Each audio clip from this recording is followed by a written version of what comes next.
As the Broncos got back to work this week, the name on the tips of plenty of tongues was Troy Franklin, the man who is the Broncos' leading receiver through 2 games. Yeah, it's not Courtland Sutton. It's not Marvin Mims Jr. It's not Evan Engram. It's Troy Franklin. So what's the secret? Well, it started in the offseason. Back in OTAs, Franklin jumped out with some big gainers on screen passes during offseason practices. But as Courtland Sutton pointed out, the real work was going on behind the scenes. I feel like Troy came into OTAs and training camp with, this laser focus. Troy and I sit next to each other in meetings and, watching how Troy takes coaching. Like, he's always taking coaching really well. Even last year, stuff would happen and Troy was always yes, sir, yes, sir, yes, sir. Like, there was never any attitude. He was always willing to learn. And I think he's taken that to another level, and he has this laser focus, and you can see it all over him. The dude is, if he does something at practice and, Coach Payton's coaching him up on the route or something, he's just, like, completely locked in to coach and how he can, make himself better. And the same thing goes into the meeting room. He takes coaching very, very well, and his attention to detail has been really fun to see him take that next step. And I think that's the biggest thing, for young guys, being able to take that step from rookie year to second year and finding out how to better become a better pro. Sutton wasn't the only receiver who was seeing it back then. Marvin Mims Jr. saw it as well.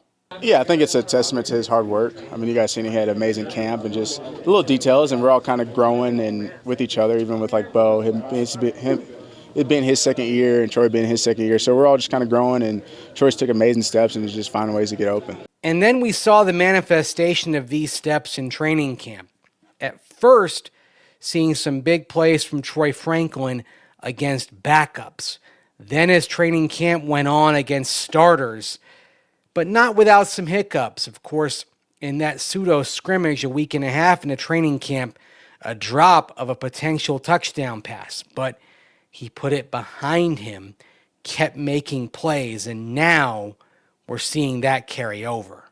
And when it started to carry over, the Broncos started to see the Troy Franklin that Bo Nix got to see way back at Oregon. He's starting to develop into the player that everybody, ultimately knows he can become. He's, I mentioned he looks a little bit, as comfortable and confident as he looked in college. I think that's starting to show.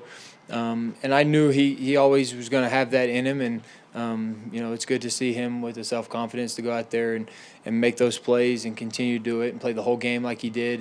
And so I expect a lot, not necessarily more because he did a lot. So I expect just consistency from him, and I know he's going to give us everything he's got. And really, that's the next step for Franklin: consistent production.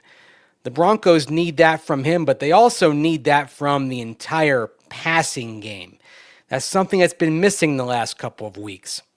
This is an offense that still ranks 25th in passing offense and 24th in the NFL in passing DVOA.